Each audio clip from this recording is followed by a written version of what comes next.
আল্লাহর চাইতে শ্রেষ্ঠ বিচারক আর হতে পারে? আমরা কত লাকি যে আল্লাহর আহকামুল হাকিমিন হিসেবে বিচারক পেয়েছি।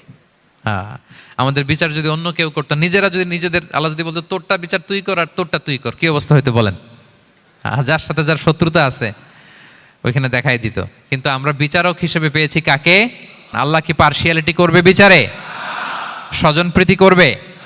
কারো উপর জুলুম করবে? কাউকে ঠকাবে? আল্লাহ বলেন ওয়ামা আনা বিযাল্লামিল লিল আবিদ, আমি কখনো আমার বান্দার উপর জুলুম করি না। ওয়া নাদাউল মাওয়াজিনাল কিসতা লিয়াউমিল কিয়ামা, কিয়ামতের দিন আমি মিজান নামে এমন এক ন্যায় বিচারের মানদণ্ড স্থাপন করব, ফালা তুযলামু নাফসুন শাইআ, এক বিন্দু পরিমাণ কেউ মাজলুম হবে না।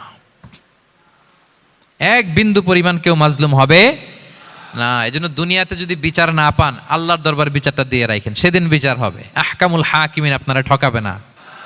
দুনিয়াতে বিচার পান নাই, মাজলুম হয়েছেন, মানুষ ভুল বুঝছে, কেউ আপনারে ঠিক মতো বুঝে নাই, আপনার কথাটা কাকে বলবেন? বিপদে পড়লে ক্রাইসিস মোমেন্টে কাকে শেয়ার দিবেন? না ফেসবুকে শেয়ার দিবেন? আমরা তো ফেসবুকে শেয়ার দিয়ে দিই এখন। ফেসবুকে শেয়ার দেওয়ার আগে, বন্ধুকে শেয়ার দেওয়ার আগে, স্ত্রীর কাছে শেয়ার করার আগে আমার সমস্যার কথা আগে শেয়ার করব কাকে?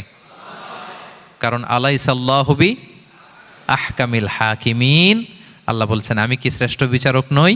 বালা বালা ইয়া রব ওয়া আনা আলা যালিকা মিনাশ শাহিদিন, অবশ্যই আল্লাহ আপনি শ্রেষ্ঠ বিচারক। ক্লিয়ার হয়েছে না সবার কাছে?